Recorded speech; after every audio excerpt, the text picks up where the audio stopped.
भारतीय संस्कृति कहती है जियो तो ऐसे जियो कि शांति से मर सको, और मरो तो ऐसे मरो कि मर कर भी याद रह सको।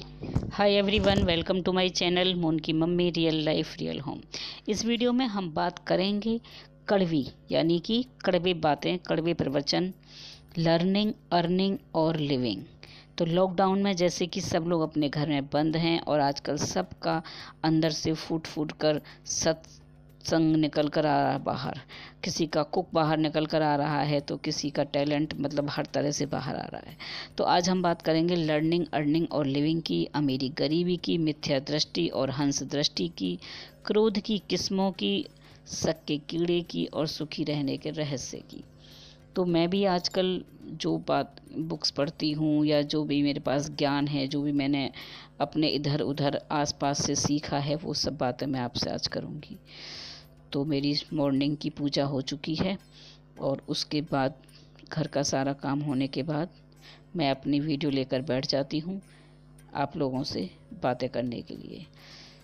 तो लर्निंग, अर्निंग और लिविंग। विदेशी संस्कृति का सिद्धांत है खाओ पियो मौज करो, रहो होटल में, मरो हॉस्पिटल में, जबकि भारतीय संस्कृति कहती है जियो तो ऐसे जियो कि शांति से मर सको, और मरो तो ऐसे मरो कि मर कर भी याद रह सको।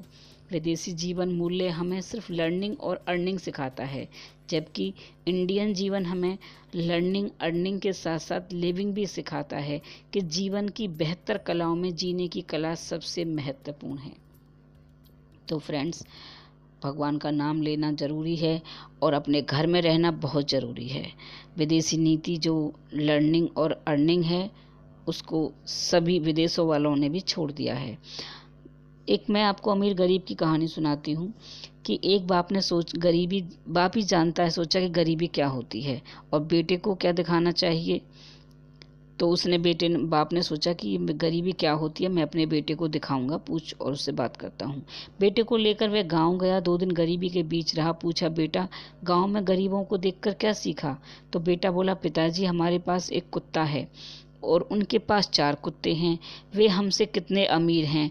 हम हर चीज़ बाजार से लाकर खाते हैं, वे खुद उगाकर खाते हैं। वे कितने अमीर हैं। हम एसी में भी नींद नहीं आती और वे कहीं भी सो जाते हैं, तो वो हमसे कितने ज़्यादा अमीर हैं। तो पिताजी ने कहा, अच्छा हुआ हम गांव गए, वरना हमें पता ही नहीं चलता कि हम कितने गरीब हैं। तो ये कड़वी बातें हैं, यानी कि अपनी सोच पर डिपेंड करने वाली बातें हैं कि तुम किसी को देखकर क्या सीखते हो। अच्छा, अब बात करते हैं मिथ्या दृष्टि और हंस दृष्टि की। दुनिया में 4 तरह के लोग होते हैं। एक वे जिनका मानना है कि मेरा तो मेरा है, जो दूसरे के पास है वो भी मेरा है, यह तो है मिथ्या दृष्टि। और दूसरे वो होते हैं जिनका मानना होता है कि भाई मेरा मेरा है और तेरा तेरा है, यह होती है सम्यक दृष्टि। तीसरे वे लोग होते हैं जो सोचते हैं भाई तेरा तेरा ही है और मेरा भी तेरा ही है, ये होती है संत दृष्टि। और चौथे वे होते हैं जिनका मानना है कि ना मेरा है ना तेरा है, ये तो सब एक झमेला है, यह होती है हंस दृष्टि। इन चारों में आप कौन हैं, मैं कौन हूँ, ये तो हमें अपने आसपास में, अपने जीवन में सीखना पड़ेगा। और कई लोग तो सोच भी रहे होंगे कि यार मैं तो ऐसा ही हूँ, कि मैं मिथ्या दृष्टि वाला हूँ कि हंस दृष्टि वाला हूँ। अच्छा, अब बात करते हैं हम क्रोध की किस्में। क्रोध कितने प्रकार का होता है, मतलब बेहद क्रोध। मैं आपको बताती हूँ, क्रोध की कई किस्में होती हैं। एक होता है बेहद क्रोध, जो पत्थर पर खींची गई रेखा के समान होता है। दूसरा होता है बहुत क्रोध, जो ईंट की रेखा के समान होता है। और एक होता है क्रोध, तीसरी किस्म होती है जो मामूली क्रोध होता है, जैसे क्रोध रेत पर खींची गई लाइन है, तो रेखा जैसा हल्का होता है क्रोध की। चौथी किस्म होती है मीठा क्रोध, जो पानी पर खींची हुई, जल पर खींची हुई रेखा के समान होता है, क्षणिक होता है। गृहस्थ जीवन में सिर्फ मामूली क्रोध और मीठा क्रोध ही रहे तो अच्छा है। बेहद क्रोध और बहुत क्रोध के हल में तो भैया सब घर त्याज्य हो जाएंगे। वैसे भी आजकल तो लॉकडाउन चल रहा है। तो अब आती है बात शक के कीड़े की, कि शक का कीड़ा हर किसी के अंदर होता है। कहते हैं शक का इलाज नहीं है, शक एक वैद्य थे, उनका नाम लेकर कहते हैं कि उनके पास भी नहीं था। तो सच है, शक का इलाज हकीम लुकमान के पास भी नहीं था। एक बार शक का कीड़ा दिमाग में घुस जाए तो फिर घुसता ही जाता है, दिमाग का दिवाला निकाल कर दम लेता है। एक आदमी की पत्नी शक की मिजाज की थी। एक दिन पति के कोट पर लंबा बाल ढूंढने लगी, तब उसे बाल नहीं मिले तो बोली, अच्छा तो तुम आज गंजी औरत के पास गए थे। तो ये तो एक मजाक की बात थी। शक, ये मतलब वैसे शक की बात तो सच है, पर ये जो एग्जाम्पल था ये एक मजाक था।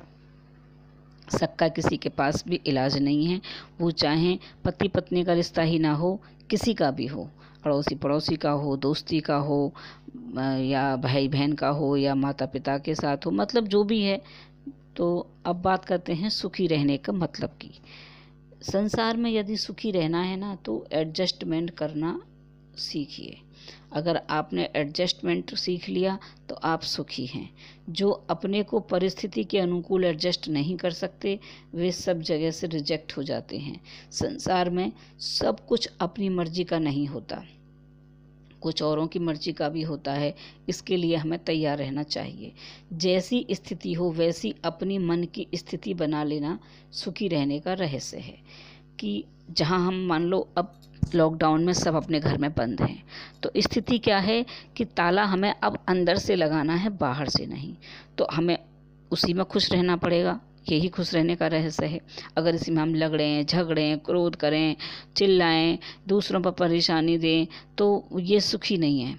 और पहले क्या था कि हम घर से बाहर जाते थे तो अपना ताला लगा कर जा गए, भैया घर का ताला लगा दिया, हम सुख हैं, खुशी हैं, कोई चिंता नहीं है घर की।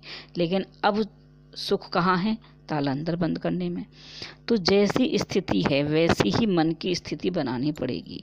हर कोई, मतलब अच्छे अच्छे समझाने वाले, अच्छे अच्छे शांत रहने वाले का भी इस टाइम पे दिमाग डोल रहा है, हिल मिला रहा है, तिल मिला रहा है। इंसान एक दूसरे को समझा रहे हैं, पर हर किसी का मन डोला हुआ है इस टाइम। तो देखो, क्रोध की किस्में मैंने आपको बताई कि क्रोध ऐसा होना चाहिए जैसे रेत पे या पानी पर, तो घर में झगड़ा ही नहीं रहेगा।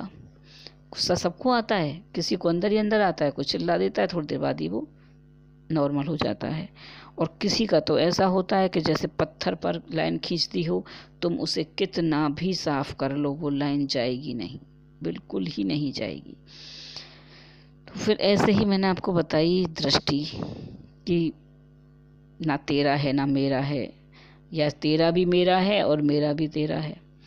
तो ये सारी जो कड़वी बातें मैंने आपसे आज कही हैं, ये अर्निंग, लर्निंग और लिविंग के बारे में कही हैं, या सुखी रहने के रहस्य यानी एडजस्टमेंट के बारे में बात करी हैं।